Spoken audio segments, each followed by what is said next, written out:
What's up, guys? Welcome back. Brian Zab here, twin number 2, coming at you with the first video of a live series where we're going to be teaching you how to do product research using tools such as Viral Launch, as well as Helium 10, and a couple other hidden gems that you can utilize free and other extensions and software so that you can automate and find some winning products to sell on Amazon. Today, and in the first video within this series, we are going to be covering the mindset that you should have when finding products, especially as a brand new seller. Okay, to give you a quick little overview, I'm going to go over one of my key components when starting an Amazon business, and that's finding small wins. Number 2, finding a product that sells very steady, consistent, and has good depth. Number 3, being able to always ask why. And number 4, how can you be better? Not launching Me Too products and finding a product where you can really dominate the market with a competitive edge, a good differentiation point so that you can take the market share that you deserve.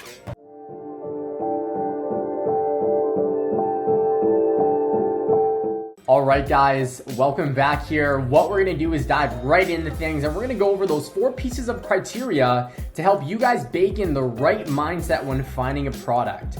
Not only to help you maximize your ROI and your capital investment, but also to minimize as much risk as possible when launching your business, okay? Now this is great, obviously is more predominantly made for beginner sellers, so to speak, but if product research is not one of your strong suits, I definitely recommend watching this video. These are 4 of the main things that I've really been able to hone in on and really accelerate in terms of helping me find products and almost having a near 100% success ratio when launching those products, okay? So the first thing that I wanna show you guys is going over what small wins are and what it means to me.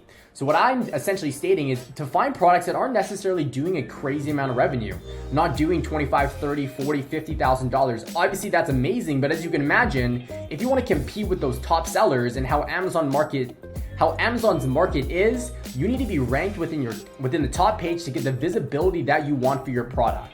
Therefore, in order to really capitalize on the product that you find, you need to be in those top spots. So launching a product that's doing consistently over 20,000, 30, 40,000 can be in a position where is a little bit more risky for yourself, especially because this is a new learning curve for you. It's going to take you a while to adopt and be comfortable and optimize and implement strategies to help you really maximize the traffic that's coming into Amazon. So start small, guys. And what I mean by that is finding products that are doing under $20,000 in revenue, and even more so, finding products that are doing between like that 5 to 10K mark, because that just means 1, you're going to have less, you're going to need less capital to get this product started up because you're going to need less units. 2, you're going to be able to compete with sellers right off the bat because your budget is going to allow for that. And 3, if you can find a product that is low competition, okay, not doing a crazy amount of revenue, meaning the barrier to entry in this market is fairly low, but if you're using tools such as Google Trends, and I'll show you what I'm looking at here in a second, but if you're looking for products that is exactly like this vitamin C serum product, has been increasing over time, you will eventually get up to that 20, 30K mark, but by the time you're there, you're gonna have acquired a bunch of reviews, a ton of social proof, and you're gonna actually box in competition and increase that barrier to entry when you do first launch, okay? So imagine getting into this product back in September or August of 2016, and you've now ride the curve upwards, and let's say this was on average 300 reviews, okay? You're riding this review count, or not review count, so you're riding this curve upwards, a product that's increasing and getting more demand over time. By the time you reach its peak here, which was in March of 2021, you're gonna have 5,000 reviews. Let's just put that into perspective. So many people are gonna be scared to get into the market. You've now boxed them out, and you're really capitalizing in those top spots and pulling in the revenue you want. Okay, so that's the first thing. Finding products that ideally are smaller in nature, okay? And what I mean by that is from a revenue standpoint, so not doing a crazy amount of revenue, but is trending and has demand and it's been increasing over time. It'll put you in a good position. I've wholeheartedly, this happened to me on our first product. We got in at about 150 reviews, and now the average review count is about 2,500. We sit at about 2,200 reviews on the product. We boxed out competition. We're sitting in the top spots, and we're able to capitalize on that, pulling in over $50,000 in revenue. And at first, it was on average doing between 7 to 10,000. Okay, so prime example. The second thing that I wanted to cover was essentially finding a product that is very steady in sales. And what I mean by that is consistency. Okay, so I'm gonna take a look at this product. Thank you, Andre Sadlak, for this amazing product. I know that you were doing an amazing job before you exit out of your business here, but all said and done, I wanted to show you using a tool such as ViralLaunch, what I mean by consistency and why, and I'll explain the logic here in a second. But what I look for is a product that consistently does over that $5,000 mark that I'm comfortable selling at. Okay, and what I mean by scrolling down and just seeing if the majority of people are selling over $5,000 in revenue. We got 10,000, 6,000, 7,000, almost 5,000, 19, 25, 39, 6, 23, 5,000, etc., etc. This tells me that this product is in demand amongst the entire first page, and even more so, going in more detail, go to the second page and see if people are still consistently selling.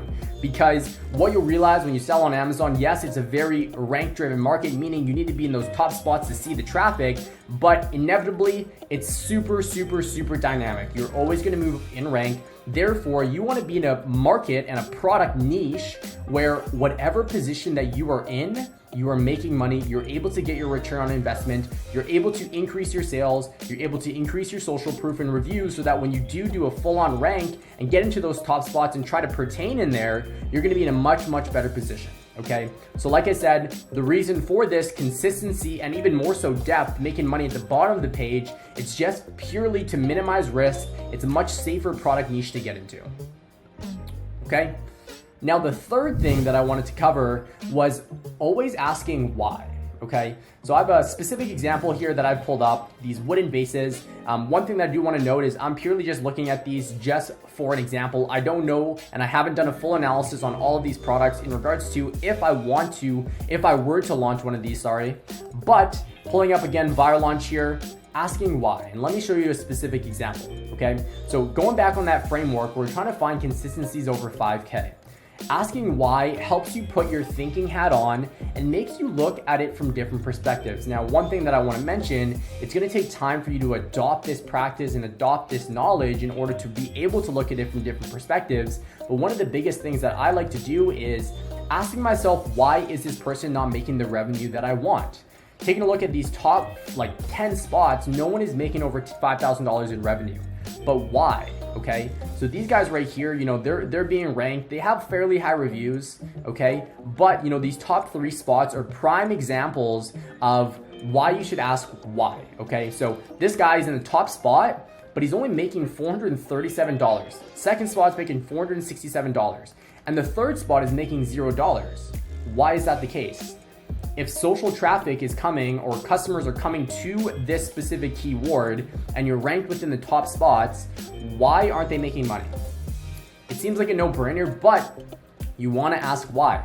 The best thing to do, in my opinion, is to reference the review column. So taking a look at this one with $0 in revenue, you can assume if they're ranked in the third spot with $0 in revenue, they most likely just switched their listing back on and they don't have any revenue coming in current state. But taking a look at them, the other reason potentially why is because they're brand new, right? They only have 4 reviews. Taking a look at the second guy is even a better example. He only has 9 reviews. He probably launched like a week or 2 weeks ago. Therefore, he hasn't had enough time to actually adopt the revenue that we want to go after, that $5,000, if not more than that. Okay, now taking a look at this, it's safe to say that you can potentially take these guys out of the analysis and update your analysis because it is going to skew your data. They haven't given us enough time to make an educated decision in regards to why we would move forward with this product. Again, I probably wouldn't launch this product just quickly looking and skimming through the data, but I just wanted to show you why. So even going to the bottom of the page here,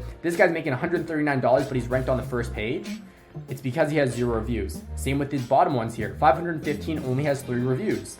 215 only has 2 reviews. Now you're always going to be put into that position. Now another piece of criteria that I look for is brand domination.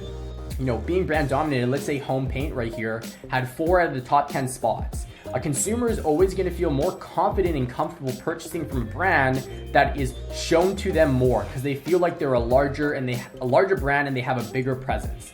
But does that really matter? ask yourself why. Does that really matter? Now, if I'm taking a look at Home Paint and let's say they have these top 4 listings, but they're only making 1,000 to 2,000, there's people making 30,000, 133,000. Yes, they have those top spots, but no, they aren't dominating the market. Okay, so when you're looking at criteria, whatever your guys' criteria is, make sure you're asking yourself why with that criteria, and make sure you're really taking into account if these listings specifically are brand new, are up and coming, things along those lines, because the last thing you want to do is skew your data.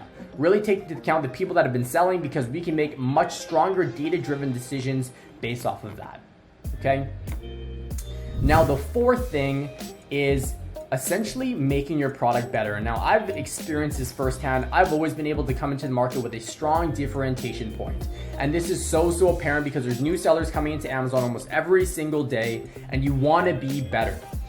Because Amazon is a very social proof driven market, okay, and people are looking for an ease of service and purchase power, or let me rephrase that, and they're looking for an ease of purchase. At the end of the day, like I said, they're gonna purchase within the first couple lines, but how can you stand out, especially when you're a new listing? And this is another reason why you wanna get into an uncompetitive market, because if someone has, let's say, 1,000 reviews and you're coming in and you're ranking to the first page and you only have 10 reviews, you're inevitably gonna drop in sales because you don't have the reviews to actually be able to compete with the actual competitors on the first page. Okay, now with that said, what you want to do to stand out is a couple things. Okay, you can obviously compete on price, okay, but worst case scenario, you do not want to be competing on price. You want to have a more premium product so that you can charge more and you can gain more profit and you can stand out amongst your competitors. So what you really want to do is really just take a look at all of your competitors,